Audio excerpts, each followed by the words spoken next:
A short story by Paul McCann, The Lady on a Tuesday.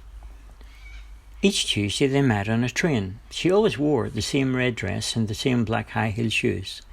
He always wore the same grey suit and the white scarf and shirt with the red tie. They always sat beside each other on their journey to the city, and they never spoke. Sometimes their eyes would briefly meet for a moment before the train pulled into the destination. One Tuesday morning, as she got off the train, a man wearing a dark blue sports tracksuit stepped out of the crowd and produced a semi-automatic machine gun, and without any warning, he started shooting people at random. The girl in the red dress was hit a number of times and she fell to the ground. There was nothing anyone could have done, and she died on platform number 29. Many other innocent people also died. And the man in the grey suit stood there in shock, and he watched as the gunman ended it all by taking his own life. Police and ambulances descended on the scene, but it was all too late. The man in the grey suit walked away that day from the nightmare, a very changed man. He would never recover, and even after numerous therapy sessions, he could not cope with what had happened on that Tuesday morning. A year after the incident, he threw himself in front of a train and took his own life. There his body was lying beside the railway track. He looked at the remains of his body from above, looking down, and he saw the ambulance arriving. They watched as they placed his body in a bag and they zipped it closed. He stood there in silence. Then he saw a young lady approaching from a distant half-light behind him. She drew near, and he saw that she was wearing a red dress and black high-heeled shoes. Then he was greeted by two other people, one of his aunts who previously had died in a car crash, and a guy in a dark blue tracksuit. The lady in the red dress came over and spoke. Hello, there's never an easy way out, you know. Who are you? He asked, and she replied, My name is Michelle. My time on earth expired. And when my life was taken away on that railway platform that Tuesday morning, well, it was planned that way, but the same can't be said for you. You chose to end your life before your allotted time was up. And now you remain here in the shadow world until you are called to pass over. He was a little unsure what to say. His aunt approached and placed her arms around and softly spoke. Oh, my darling Sean, it's so good to see you again. I have been sent as a guide to be with you for a while until you get used to your surroundings. You also have been given a companion, but she will share some time here as well with you. The man in the dark blue tracksuit approached. He had chains on both legs, and each step he took was made with great difficulty. Hi, my name is B30. I will be spending an eternity here in the shadow world. I am never to leave this place, and I have been given the job to keep an eye on you here until you leave. Sean took one look at him and felt a rising anger starting to erupt, and during this process about 30 people emerged from nowhere. They were also consumed with rage. A vortex appeared in front of them, and its energy force began to suck everything in its path. The lady in the red dress placed both her hands on the top of Sean's head and began to utter strange words that brought peace and tranquility back to his being. And then she said, Here in this place, your thoughts produce energy. You must control them, otherwise they will bring dark forces that will consume you and become part of everything you are. You must learn to be at peace here in this place until your time is finished. Sean asked, Can you tell me when my time will be finished? No. That knowledge is kept within the courts of the kingdom of light and can only be assessed and accessed and processed by the highest being who has created all life. When can I get to speak to that person? His auntie said, Sean, because you've ended your life before he was to call you back, there is now a void between you. When that void is finished, he will call you. Until then, you cannot talk to the Creator. The man in a tracksuit said, Consider yourself fortunate, for I will never be able to speak to the great being of light, as I am chained here to the dark world forever. Suddenly there was this beautiful music that echoed everywhere, and the lady in the red dress was surrounded with a bright light. I'm sorry to say, but it's time for me to pass over now, she said in a soft voice. No big issue. There's no big issue with me, Michelle, said the man in the blue tracksuit. Suddenly a pillar of light appeared, and as it did, a number of people emerged from the dark shadows and tried to step into the light. Other ghost-like figures appeared on the scene, and it was then the man in the dark blue tracksuit began to combat them with a kind of strange superhuman strength. The lost souls all left without any further provocation. Michelle smiled from the light, and she said, I'll see you on a Tuesday. Then she made the transition. Sean stood there and watched as the pillar of light ascended to the sky above and then out of sight. His Aunt Rhonda took him by the hand, and then she said, I know how strange all of this must seem to Sean, but after a while you'll get used to the afterlife and the dimension that you're in. The three walked away into a busy street where one side of the road was darker than the other, and Rhonda said, You must always stay to the lighter side, Sean, for the other side is demon zone territory. It's not a nice place. They cannot trouble you here as long as one of their own is here to accompany you. Sean looked around. So where do I live and what can I do in this place, Aunt Rhonda? She said, Well, you are to live out the remainder of your life that you would have had. You will see everything and experience that you would have done. So try to live here as best you can. Otherwise, my life on the other side will become difficult because it will mean that I will have to travel back and forward between worlds. And it's not a pleasant experience, Sean. Okay, Aunt Rhonda, I'll try not to worry you. I think I'm beginning to receive some insight, and I understand a little bit more now.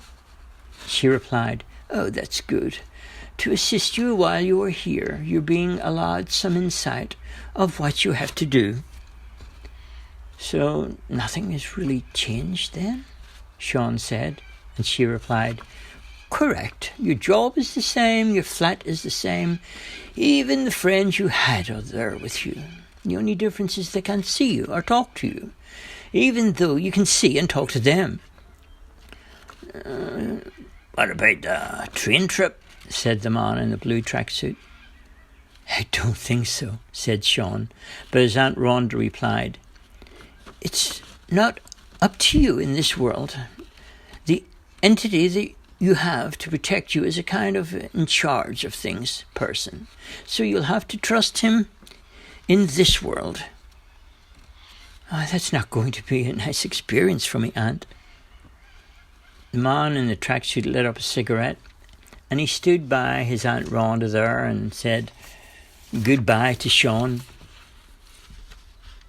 You really must calm down, Sean. Your train to the new level is about to arrive. What level are you talking about? He said, as a very long train rolled in and pulled up in the street where they were standing. And a loud, gravelly voice shouted out, "It's the first train to hell, level 1. All aboard!"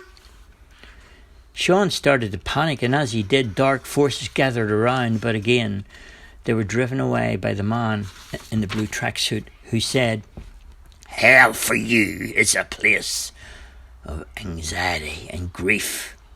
You will have to wait here until it is time for you to leave. Count yourself lucky to be on level 1.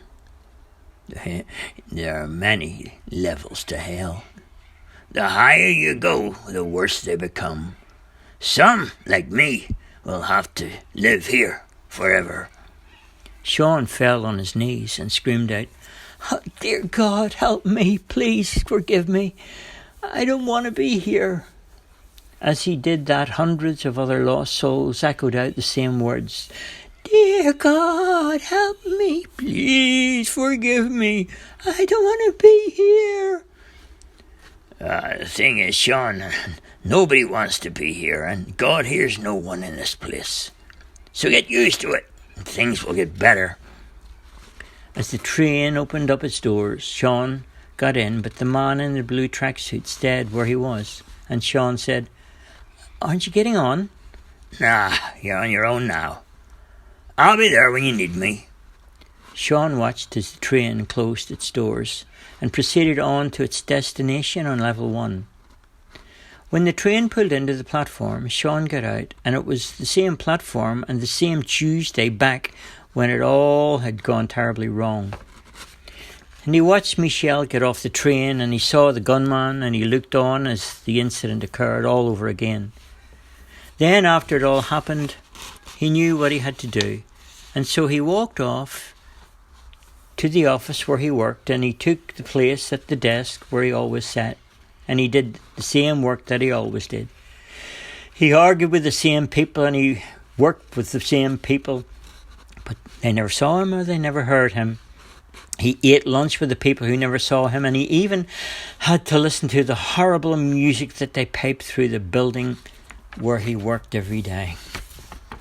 When the day had finished, he took the train home to his small flat in the suburbs, where he sat and watched the same TV shows that he always did. The only thing was, there was no night or day. It was always the same shadowy light that surrounded him in this world. He got into bed, but sleep wouldn't come. Then suddenly, in the corner of the room, the guy with the dark blue tracksuit appeared and said, "Well, what did you expect, Sean? Sweet dreams?" "No, not here, so just get used to it. When you're ready for a little trip, are you?" Sean replied, "What trip? Like a holiday?" "Here, come with me." B30 reached out his right hand, and Sean refused to take it, and so with the left hand the dark entity grabbed him and led him through a corridor where a number of rooms were closed. "Where are we?" said Sean, and the answer came back, "These are some of the doorways to hell, and behind those doors are people and experiences that you have to see while you're here. I will bring you here 3 times. You have to make these visits before your transition to the other side." Sean replied, "Well, what if I don't want to see what's behind those doors?" "Trust me, Sean, you don't want to be difficult. It's not up to you. Your soul is under a kind of contract here until you're released." I don't want... What? You're saying... I don't want to hear it. It's my life. I don't have to do anything that I don't want to do. Nah, Sean, the thing is, it's not your life anymore, as you had decided to end it, and now in doing so you broke that contract that was signed by you and before you when you had not been born. Now a new contract has been made, the soul contract, and you have to do what I'm telling you to do while you're here. Do you get it? Well, I'm not going inside any of those doors, so just forget it, Demon Dan, or whoever the hell you are. I told you my name is B30. It was given to me because of the number of people I killed on the railway station. Sean, you must do as I ask you, or you will have to answer to other entities who are stronger and more powerful than I am. I get my orders from a higher level in this place, and if you do not do as I ask, the others will be sent. If you don't come with me, these dark forces will come for you, and there's nothing I can do to protect you. How many levels to hell are there? As I understand, nobody really knows. I'm told that there are miles of corridors in each level, and the higher we go, the more evil they become. You'll never see them all, so don't worry too much. Now, will you agree to do as I ask? Or would you like to increase your stay on another level in a place where you really don't want to be? Okay, I'll do it, B30. So what's in the first room? As the door opened, there was a naked girl, fast asleep on the floor, and the steam rising up from the floor, and it was extremely hot, and there was no place else for her to go. Who is she, and what did she do? Asked Sean. In life, she always slept around, responsible for the breakup of many marriages. For her, there's no reprieve, and she must spend an eternity lying on the floor of this hot place. Suddenly, Sean was back on the train that was pulling into a station. Just before the shooting started, he saw the lady in the red dress get off, and he could do nothing to stop her oncoming death. He again made his way through the crowd to the place where he worked, and after work he went and had dinner with the same friends, and he sat in their company, but they were still unable to see him. That evening on the way home on the train, he sat beside a girl who smiled at him. Something very strange and admirable about her. She took a sheet of paper from her handbag and gave it to Sean.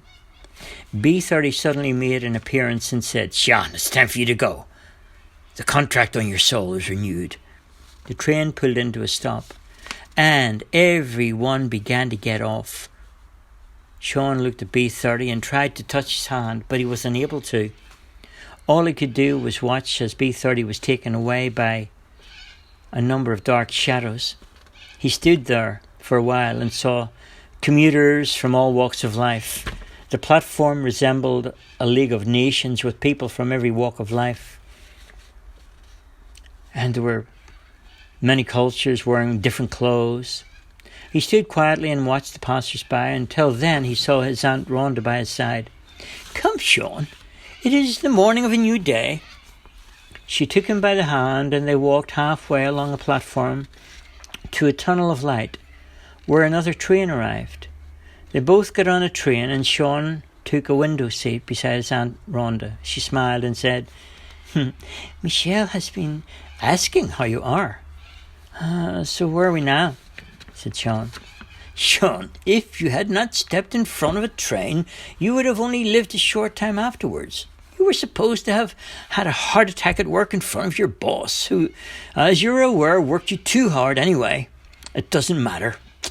We're heading for the other side now, where it's all very beautiful, so just sit back and enjoy the ride. The train pulled into a station where a large number of people were on the platform. Most of them held a sheet of paper in their hand, and they all looked very happy. On the platform, Michelle stood there waiting, and Rhonda spotted her. She stood there and waited for them to get off. Rhonda was also met by her husband, who was Sean's Uncle Clive. They had a wonderful reunion, and after Sean's contacts had all said hello, someone came over and took the contract off Sean.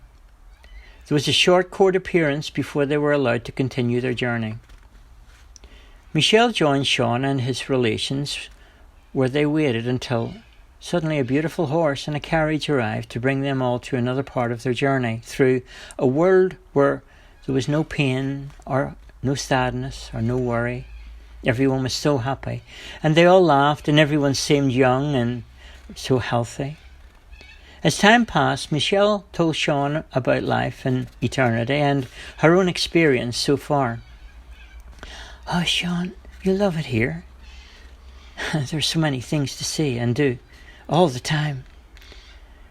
In the world, it's special. There's no problems and you feel better every day. It's like an endless holiday," Michelle said.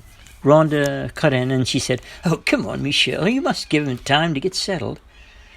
As the carriage stopped outside a beautiful big house, Rhonda said, "Well, this is where you are to live, Sean, and right beside is where we live. Michelle is on the other side. So we're all neighbours. If we can assist you in any way, just knock on the door." At that moment, Sean became aware that his mind was being opened up and new knowledge was being poured into his being. All the questions that he ever had were now being answered in split seconds. Just then, the ticket collector on the train gently nudged Sean and said, "Tickets, please." Sean pulled the weekly ticket from his wallet and gave it to the ticket collector and realised he had been fast asleep on the train. He had dreamt everything on the way to work, and right there next to him was the girl in the red dress. "Oh my goodness," he said. Sean looked at her and asked her out to dinner. She smiled and accepted and gave him her phone number. After that day, they regularly went to dinner once a week, but never on a Tuesday. Life is a series of new beginnings, and if we attempt to claim them, love is a beautiful thing that can advance us towards appreciating life with new and better perspectives. The end.